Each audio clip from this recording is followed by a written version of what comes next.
Nasci em Pendilho, nasci a 25 de Abril de 1949.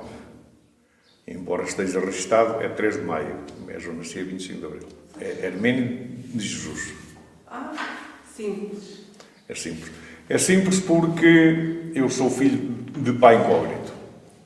Ok. Daí eu só ter 2 nomes. E tem mais irmãos? Tenho mais 2 irmãs, mas do meu pai era só eu. Depois a minha mãe casou-se mais tarde, eu tinha 8 anos. Vivia cá. A sua mãe era onde dependia? Vivia. A minha mãe era de cá também.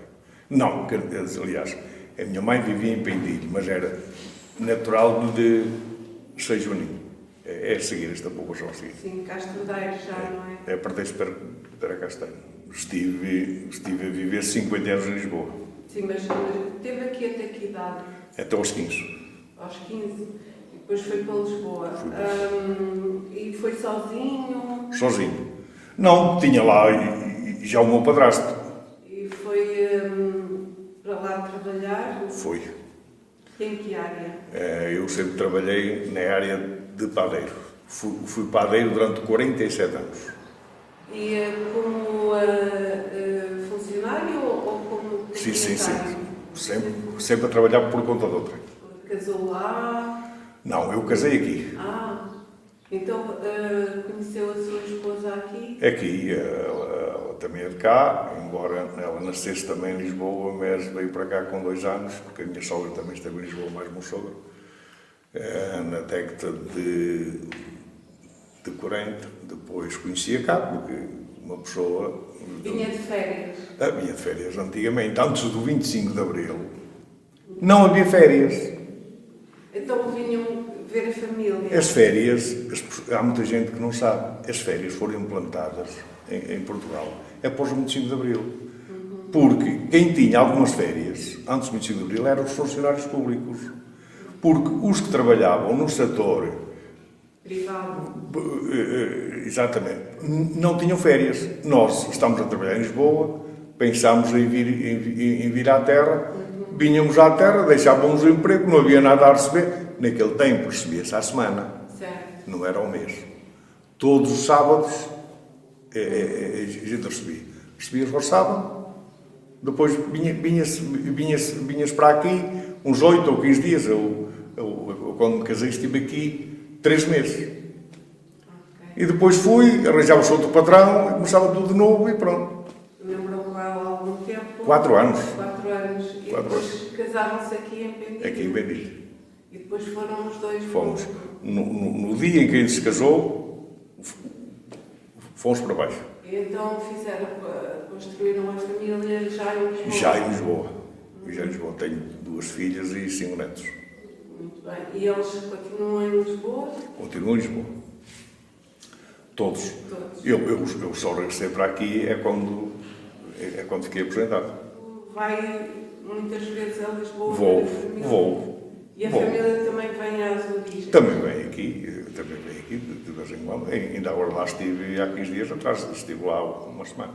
Olha, e vocês aqui, quando esteve cá até aos 15 anos, como é que eram aqui as condições de habitabilidade, as casas? Enfim, naquele tempo não tem nada a ver com o tempo de hoje. Construía-se uma casa em pedra. Era uma divisão única, não havia mais nenhuma divisão. Aquilo era o quarto, sala e cozinha, e as pessoas viviam todas ali. Não havia casas de banho, não havia, nem as pessoas. Eu lembro-me perfeitamente, tinha para aí os meus 14 anos, e veio um senhor de Angola, andou ali a restaurar uma casa. E já na altura ele fez uma casa de banho dentro de casa.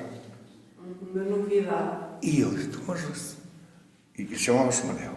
Então, São Manel, vai fazer uma casa de banho dentro de casa. Pois aquilo cheira muito mal. Uma casa de banho para nós era uma coisa do outro mundo. Claro. E foi a primeira casa de banho que eu vi em toda a minha vida. Mas isto não é porque... No Estado Novo, mesmo em Lisboa, os prédios não tinham casas de banho. Pois. tinha uma pia de despejo na cozinha. As pessoas faziam um balde ou qualquer coisa, e já não é bem do meu tempo, porque eu fui para Lisboa em 1964, já foi um bocadinho, já estava um bocadinho evoluído. Mas naquelas décadas para trás, quando naquela Baixa de Lisboa antiga e tal, os prédios eram tudo construído em tabica e não tinham casas de banho. Quando eu fui, nós vimos daqui, vivíamos pessimamente. Nós vimos daqui, era no tempo que havia as barracas, eu e outro vivíamos numa barraca com 4 metros quadrados para cozinhar e dormir. Não havia lava-loiças, não havia frigorífico, não havia nada disso. O banco era a cama, e a gente, havia uma mesa, o fogão era aquelas máquinas de petróleo antigas, e esses eram os fogões dos pobres, e tinha-se uma panela, um prato, um garfo e uma colher. Não havia nada. E viver de uma forma muito simples, mas... Muito simples. Difícil. E difícil. Eu vivi assim 5 anos. Depois casei-me, tinha 20 anos. Depois aí já comprei então uma barraca, onde hoje é o Alto do Lumiar, que não, aqui neste tempo chamava-se a Mosgueira. Já comprei uma barraca, então já tinha casa de banho, já tinha uma cozinha, já tinha 2 quartos, uma sala, tudo pequeno. E estive lá a viver 20 anos. Na aldeia, qual era a relação que vocês tinham com os animais? Vocês tinham agricultura, animais? Eram proprietários? Era, toda a gente era proprietário das suas próprias terras. Sim, mas havia pessoas que não tinham, vocês tinham terras? Tínhamos e temos. Ainda hoje tenho essas terras que vieram dos meus avós. Claro. Meus avós, apesar pela minha mãe, ainda hoje temos. Ainda hoje temos isso. Só que, pronto, as casas já são diferentes. A minha casa já fui eu que a mandei construir. Claro. E os outros, evidentemente, já não há aquelas casas como eram antigamente, que uma pessoa estava dentro de casa e estava a ver a rua pelos buracos da parede. As casas eram como? Tinham primeiro e segundo andar? Tinham os animais? Algumas chamavam-lhe, se tinham o primeiro andar, chamavam-lhe um sobrado. Metiam os animais por baixo e as pessoas viviam por cima. Servia de aquecimento? Não era bem, as pessoas não havia dinheiros para construir os corrais.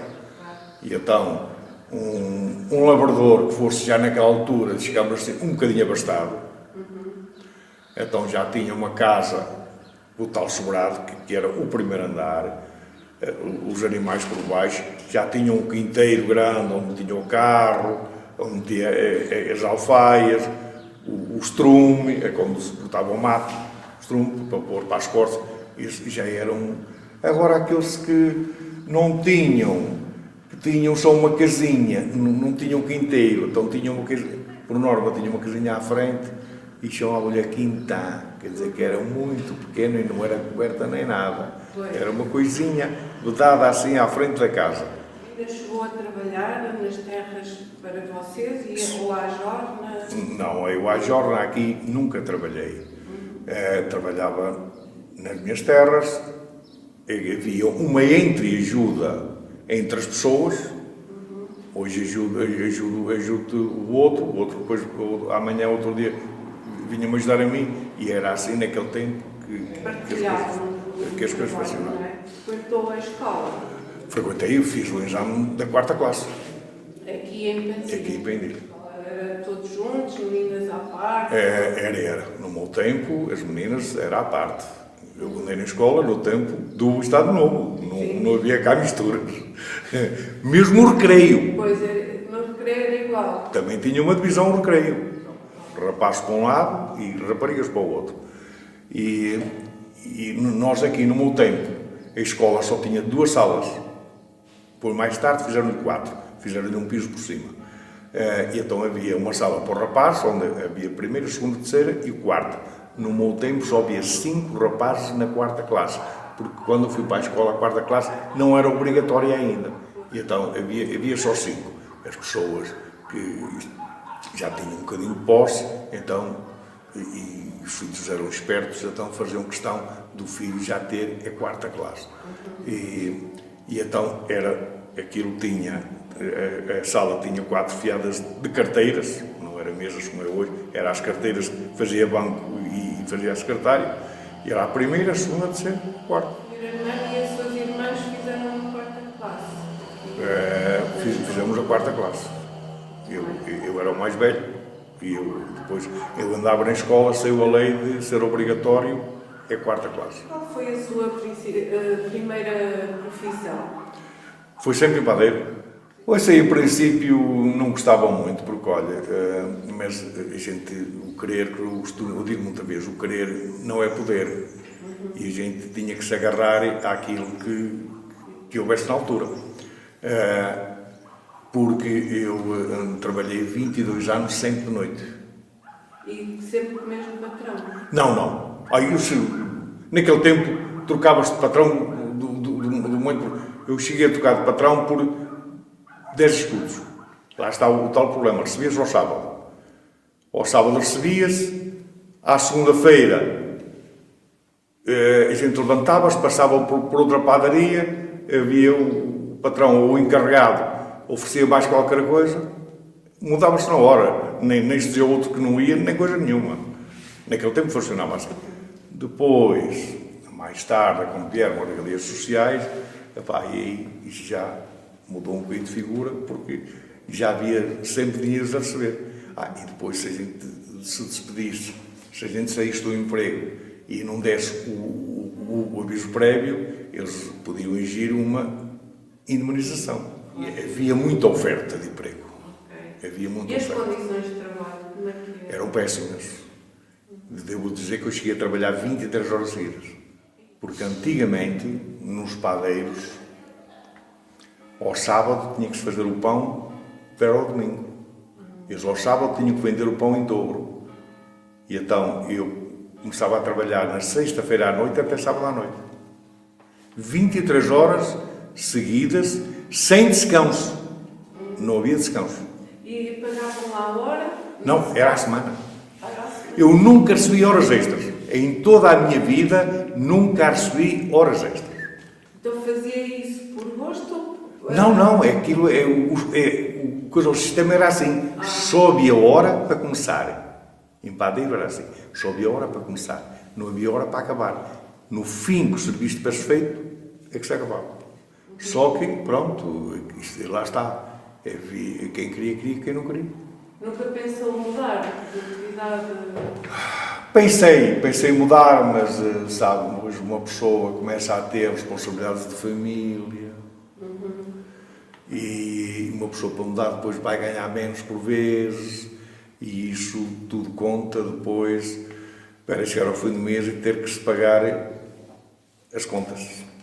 Olha, eu devo dizer que foi mau, mas por um lado foi bom. Porque, olha, nunca trabalhei ao sol. Nunca me faltou trabalho. Eu nunca trabalhei em toda a minha vida contrato. Eu nunca assinei um contrato. Nunca. No último patrão que eu tive, estive lá há 24 anos. Fui para lá em 1988 e ele veio com um contrato. Eu disse, eu não assino.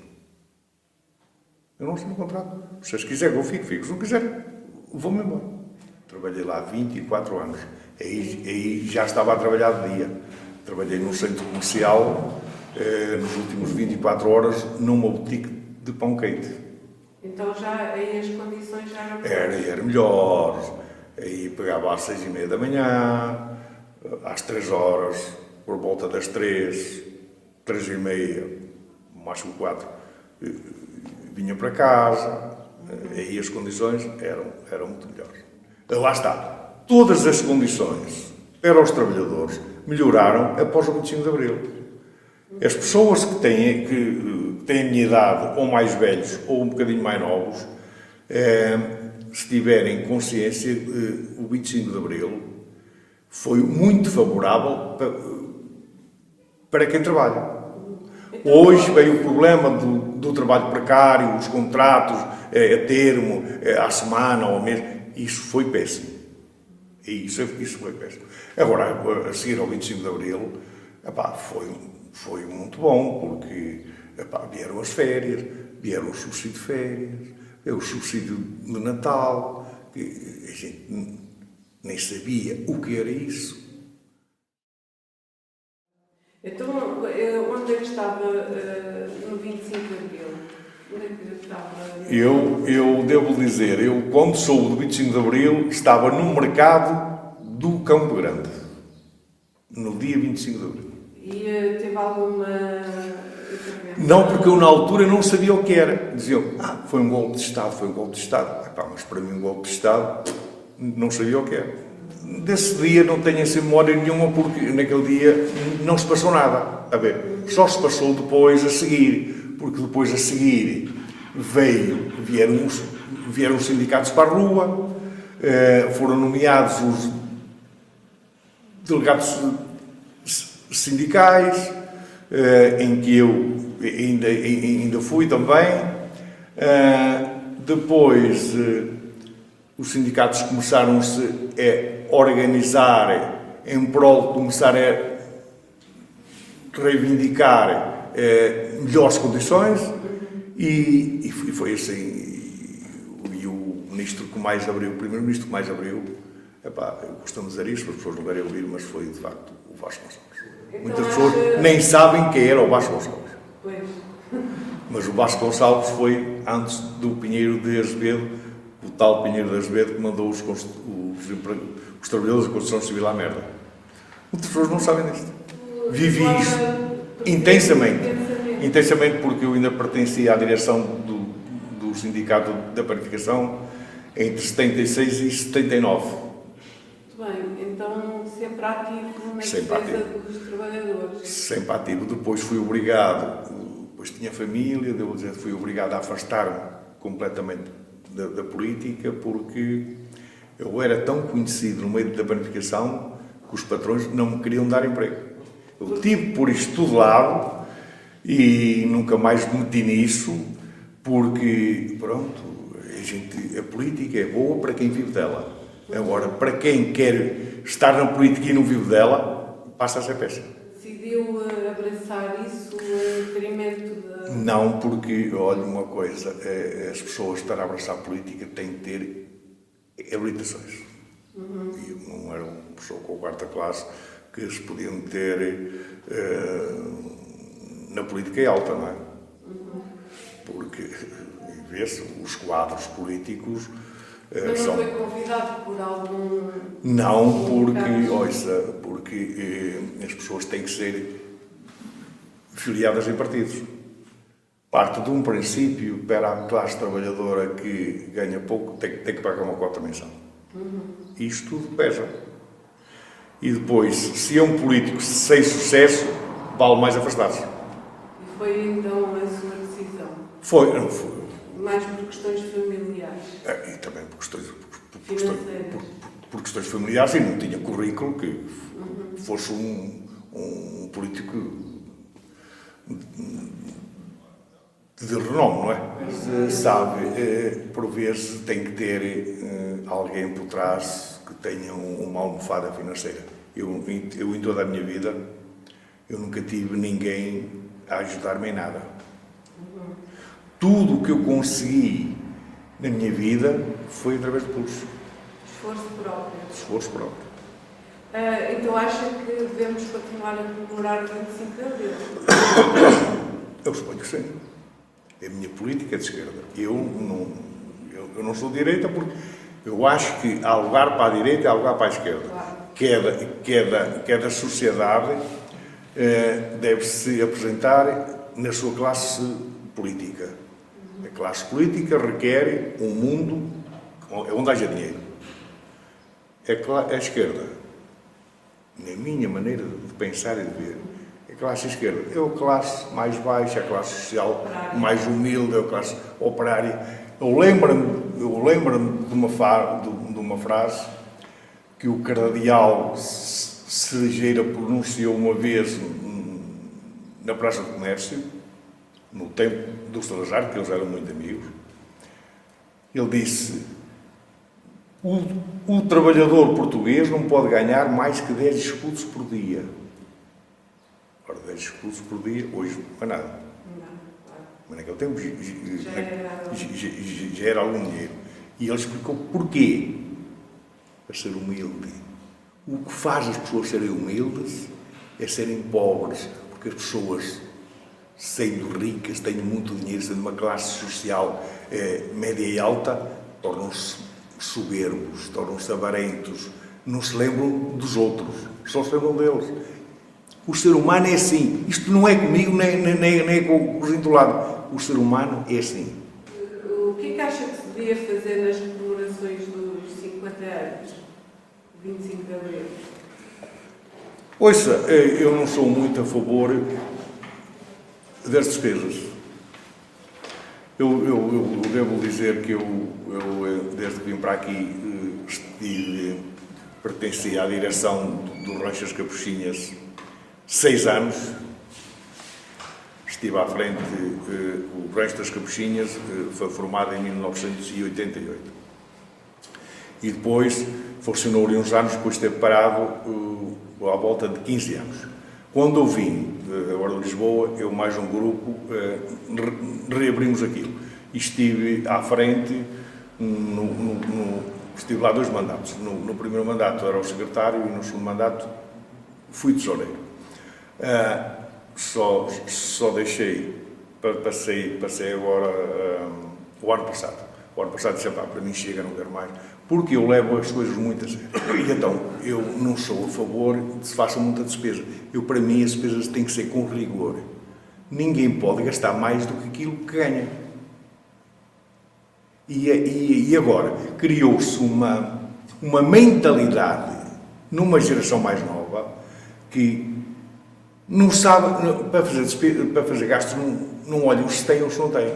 Tudo é possível. Tudo é possível. E depois, viu-se, agora aqui uns anos atrás, viu-se o crédito mal parado. Porquê? Porque as pessoas pediam dinheiro para a casa, para o carro, para as mobílias, e depois não tinham ordenados para sustentar a mensalidade. E aqui nota-se isso? Aqui não nota porque aqui as pessoas vivem em casa própria, não compram casas ao banco, aliás, é através do banco.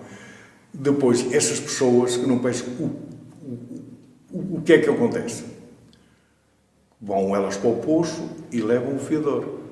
Comemorar 50 anos, 25 de Abril, com pompa e circunstância, cada um encara a coisa à sua maneira. Andamos a gastar dinheiro para quê? Olha uma coisa, eu vou dar um exemplo. Eu vivia na Póvoa de Santeiria. A Póvoa de Santeiria é uma cidade. Tem 30 mil habitantes. Antes de fazerem esta junção das reuniões de freguesias, tinha junta própria, com 30 mil habitantes. Ora bem, quando saiu a lei para fazer as reuniões de freguesias, juntaram-lhe mais o Forte da Casa com mais 20 mil. Pendilho tem 350 votantes.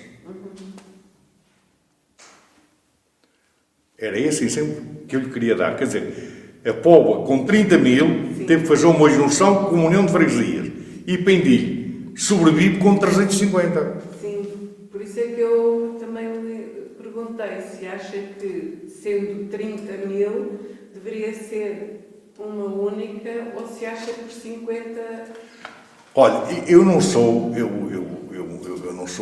uma política de direita, não, nem tão pouco da extrema-direita como o Chega.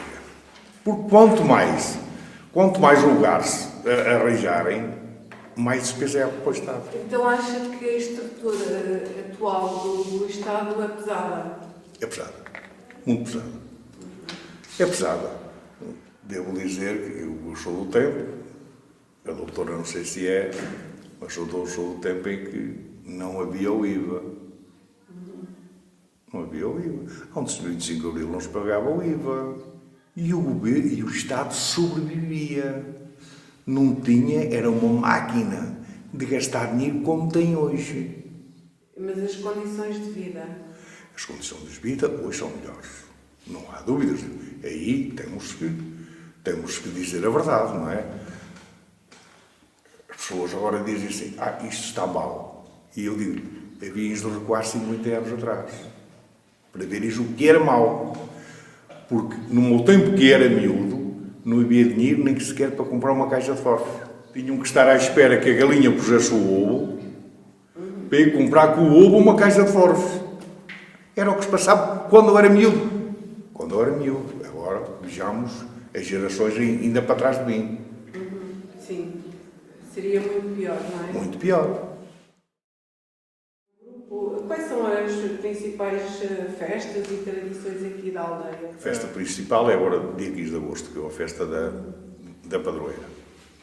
Essa é que tem bastante relevo. É a Nossa Senhora Da Assunção. De resto, Pindilho não é uma terra onde se façam muitas festas. Não é? Por exemplo, temos aqui já ao lado Vila Cova, que fazem muitas festas. Aqui não. Aqui, não há muitas tradições. Aqui praticamente fazem o 15 de agosto e este ano parece que vai ser fraca, mas esta festa aqui é muito forte. Eu devo dizer que eu fui mordomo em 2012 e o orçamento desta festa anda sempre acima de 50 mil euros. Pertenci à comissão de festas em 2012. Fui também o tesoureiro. A partir daí, nunca mais já fui nomeado nos lugares mesmo, mas recusei sempre porque é muito trabalho. Aqui Pindilho começa a pedir a esmola para a festa, logo a seguir, quando se faz a festa. Anda-se o ano inteiro a preparar. Depois temos mordomos em Lisboa, em Inglaterra, na Suíça, no Brasil, em França. Há mordomos em todos os cantos do mundo. E como é que eles são nomeados, os mordomos? Os velhos é que nomeiam os novos. No dia da festa? No dia da festa. Mas no dia da festa entrego uma lista logo ao padre e o padre nomeia. Das comunidades que existem noutros países, existe uma boa relação? Vocês conhecem-se todos? É quando são daqui, aqueles que são daqui, mais ou menos, a gente conhece. Por exemplo, eu posso não conhecer a malta que é mais nova que eu, que já vi muitos anos lá fora, porque, mas também eu, quando vivi 50 anos em Lisboa, chegava aqui, só conhecia as pessoas da minha idade ou mais velhos que eu, Claro. porque os outros já não conhecia. E assim se passa com as pessoas que vivem lá fora. E a festa tem aumentado todos os anos ou acha que... Aquilo, sabe, a festa depende um bocadinho da comissão de festas para aquele ano, não é? Porque quem vai fazer o programa da festa é a comissão de festas para o ano atual. E então aí, se os mordomos, uns são mais ambiciosos, outros são menos ambiciosos e fazem o programa mediante aquilo que pensam, na verdade. Os seus pais já participavam nestas... Já. A família toda? Já, por norma... Porque isto envolve a aldeia toda, é? É igual, tudo. As pessoas... aqui, Identificam-se? então, as pessoas aqui, você veja uma coisa, olha, começa-se logo a pedir esmola das castanhas, esmola do milho, esmola do centeio, depois para a missa de sábado, é-se para tudo. Aqui os produtos principais que produzem é o que? O milho? Antigamente era o milho e o centeio, era o forte, até porque isto são terras, já o Aquilino Ribeiro dizia que isto eram terras do Demo, são num solo muito fraco e o clima é muito fraco. Antigamente era o forte, milho e centeio. E batatas. Batatas eram poucas, porque naquele tempo também se semeava poucas. Hoje, as pessoas, mais delas, não fazem nada. Outras... Já são muito idosas? Sim, a população aqui é bastante idosa. Mas ainda há jovens? Tem alguns, mas poucos. A força aqui é as pessoas já de bastante idade. Se há pessoas que estão a voltar como... Sim, mas só quando se reformam-se por vezes voltam à origem. Isso acontece. Está-se a ver isso cada vez mais? Sim. E outros não vêm porque têm lá a família, depois têm que tomar conta dos netos. É um problema. Isto é uma roda que... Claro. A maior imigração foi para onde aqui de Pendinha? Foi para Lisboa. Para Lisboa. Na década de 60, e a imigração saiu, também houve para a Alemanha e França. E Brasil. Antes, a maior força, antes de aparecer Lisboa, na década de 30, 40, ia tudo para o Brasil. Depois o Brasil começou a ficar estagnado, até por causa da moeda. E então, na década de 60, começaram a emigrar para a França. França e Alemanha. E este de salto. Sim. E passavas de assalto. Mas conhece pessoas... Conheço, tenho aí amigos, aliás, e eu estive também para ir. Eu tenho aqui amigos meus que, mais ou menos da minha idade, não é? Que foram para a França de assalto. Era arriscado, e era como quem volta para o mundo e olha. Mas sabe de algum caso que tenha sido apanhado? Não sei, por acaso. Todos conseguiram? Todos seguiram. Aquilo que eu conheço, não houve ninguém que fosse obrigado a voltar para trás. Em França, olha uma coisa, hoje Portugal não está a sobreviver, não está a sobreviver já um bocadinho à base da mão de obra que vem lá de fora. Certo. E funciona um bocadinho ali a coisa da escravatura. Mas isto também aconteceu com os portugueses lá fora. Os portugueses iam lá para fora, para a França. Não iam para viver para uma casa condigna. Às vezes viviam lá no contentor das obras. Também, não era? Nas barracas. Exatamente. Um imigrante é sempre um imigrante. É sempre uma pessoa estranha. Mesmo como sendo um quadro superior, não é? Mesmo sendo um quadro superior. É sempre olhado assim um bocadinho de lado. As pessoas expressam isso. Expressam. É tal e qual me chamar pretos aos pretos. Aliás, e agora já está a virar um bocadinho ao contrário. Os pretos é que já são mais racistas do que são os brancos. Sabe como é que eles chamam? Branquelas. Nós em Portugal estamos efetivamente a receber agora estrangeiros e precisamos, não é? Acha que precisamos? Pois, eu acho que precisamos, até porque a população portuguesa está a ficar muito envelhecida.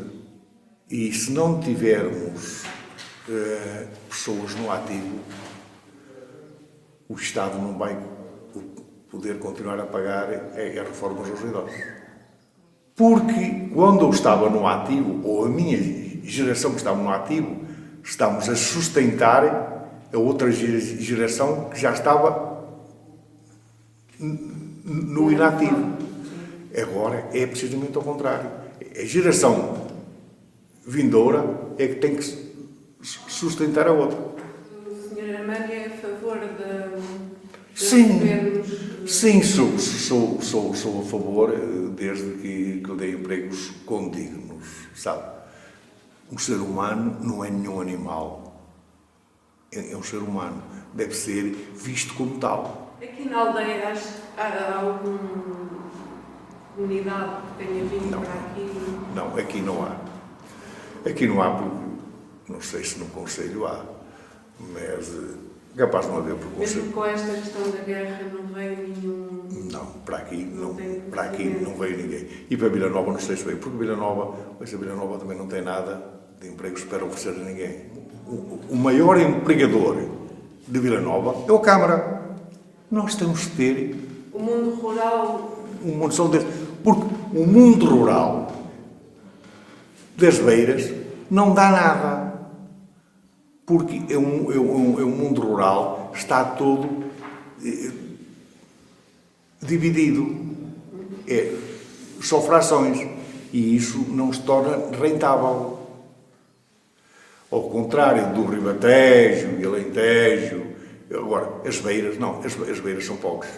Há o clima também já não ajuda muito.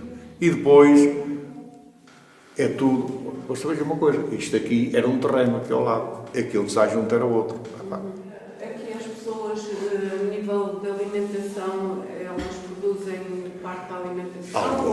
Algumas. Olha, eu, por exemplo,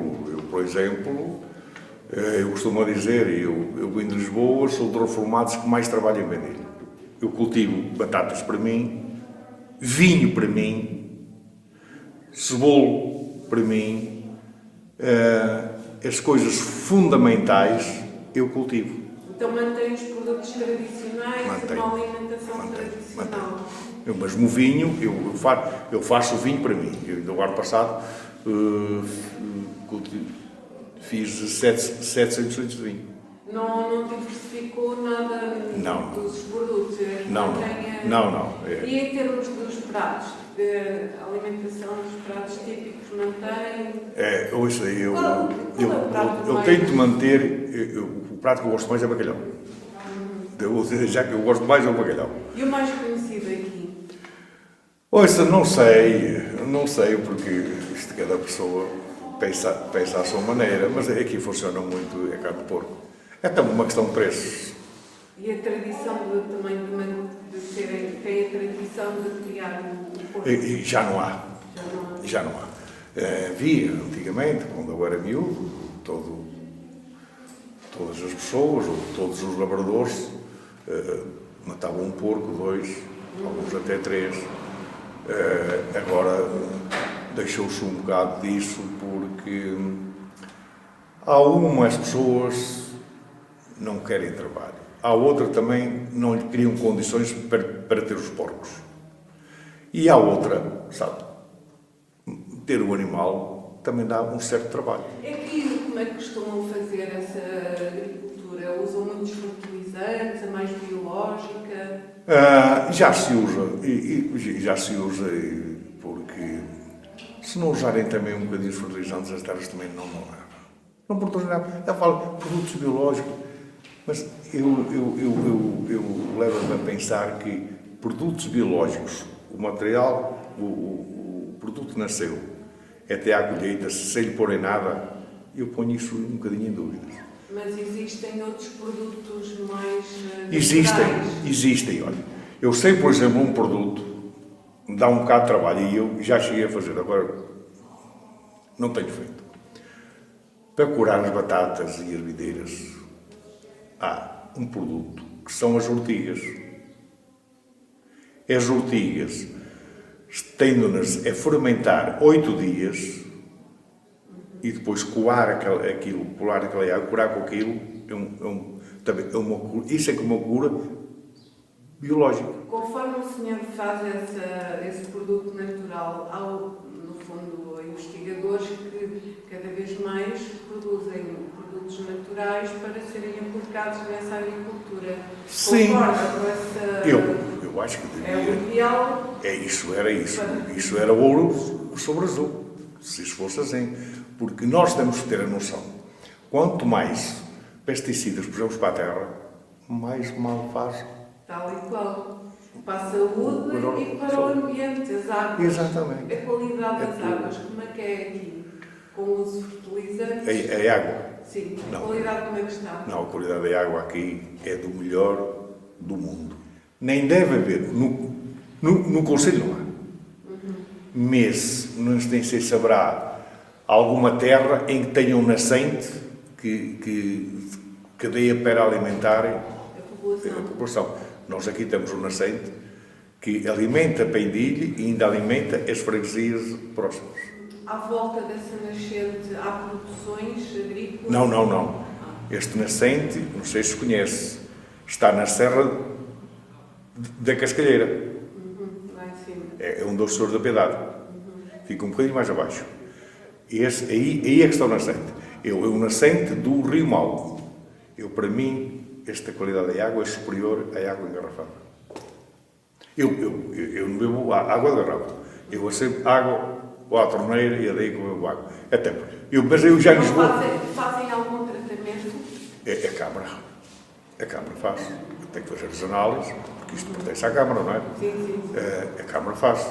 Mas eu não sei se eles põem cloro ou eu acho que eles só põem elixir. que de vez em quando lhe dava a torneira e bebia água russa. E o produto tem, mas também tem que ter para matar os micróbios, porque a água vem para um depósito, não é? E está ali também Mas já para